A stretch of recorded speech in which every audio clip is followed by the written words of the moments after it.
La luz hecha historias, películas, cine. Cine Lux, con Gustavo Trujillo.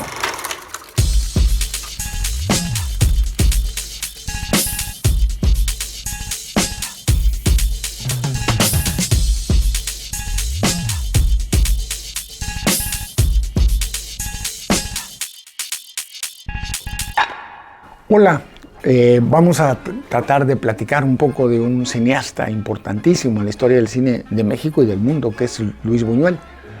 Bueno, esta historia de Luis Buñuel vamos a tratar de también dividirla en tres partes, porque es una historia muy interesante, por un lado. Por el otro puede servir de estímulo para la gente, para que vea toda su filmografía y probablemente también despierte en algunos la forma de cómo asumía el mundo Luis Buñuel.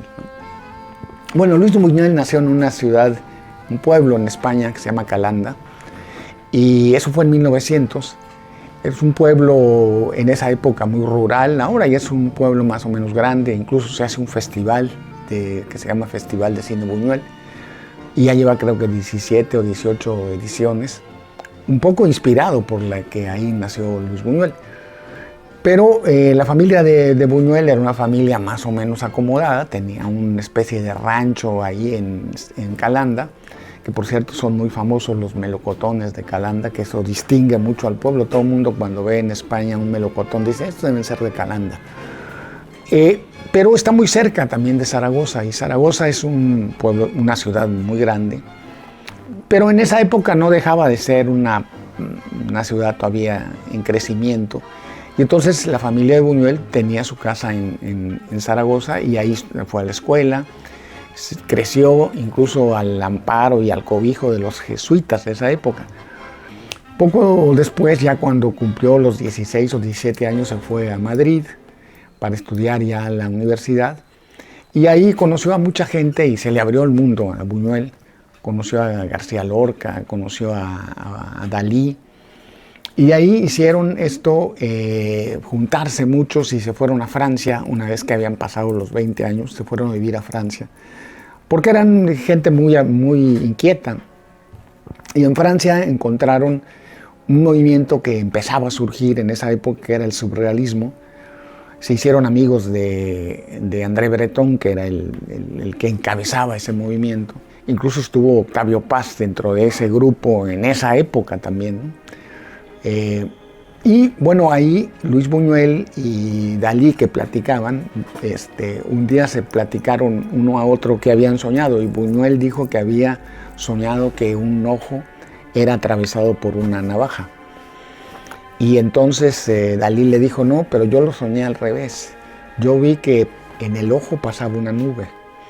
Y entonces se juntaron e hicieron la película del perro andaluz, un perro andaluz.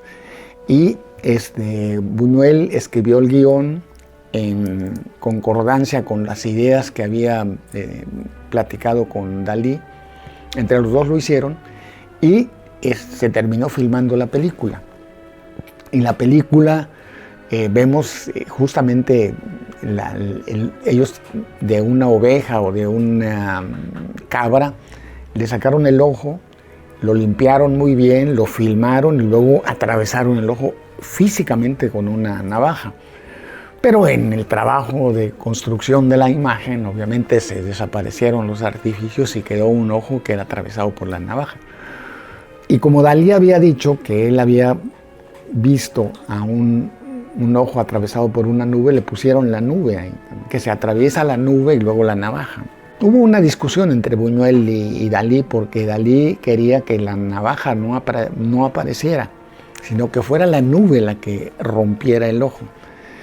Bueno, y esa discusión llegó a tener trascendencia porque se retiraron el habla mucho tiempo, y entonces fue Buñuel el que presentó la película, el que tuvo todos los créditos, y Dalí se enemistó con él durante un tiempo. Luego hicieron las paces y se volvieron a ser amigos. Pero esa ruptura marcó estas distancias y cada uno se fue por su lado y cada uno hizo su vida exitosa, por supuesto. Bueno, después de esta película, que fue muy exitosa y fue emblema incluso del movimiento surrealista, Buñuel decidió hacer, ya ahora en solitario, una película que se llama La Edad de Oro. Y esa Edad de Oro es una película muy transgresora, porque es una película que rompía todos los códigos morales que hasta ese momento el cine había sido riguroso en observarlo. Pero estábamos en una época en que ellos eran unos personajes que tenían una visión muy a futuro, ¿no? Y entonces Buñuel hizo esta película en donde dos amantes deseosos de la sexualidad se abrazan, corretean y van a una especie de fuente, se sumergen en ella y hacen todo lo transgresor que puede ser en esa época para una película que apenas está en la época entre la transición del cine silente y el sonoro. Pues fue una película muy de avanzada. Y sigue siendo, si se ve la película, si la seguimos observando con mucha inquietud por todo lo que plantea, que incluso se ve muy actual. Después de eso, ya estaba la Guerra Civil Española, ya estaba como dictador Franco, y cuando Franco gana la guerra con la asistencia de los nazis, destruyen un pueblo que se llama Las Urdes, en España, y el bombardeo destruye completamente el pueblo. Y Buñuel va y filma con una cámara toda la destrucción, y es un documental que se llama Las Urdes y que se puede ver también. Bueno, pues eso fue lo que provocó que Franco empezara a perseguir a Buñuel para encarcelarlo. Y Buñuel huye de España y se va a Francia, y de Francia se va a Nueva York, en donde se hace cargo del Museo de Arte Moderno de Nueva York. Pero fue una cosa muy corta, digamos unos 4 o 5 meses, porque además con la etiqueta que tenía de ser un tipo de izquierda y vinculada un poco a los movimientos comunistas, el gobierno de Estados Unidos no lo veía bien que fuera él el director del Museo de Arte Moderno.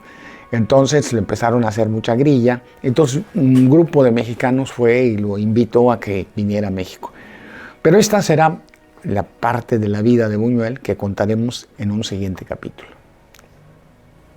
Hasta aquí, ¿verdad? Cine Lux, con Gustavo Trujillo.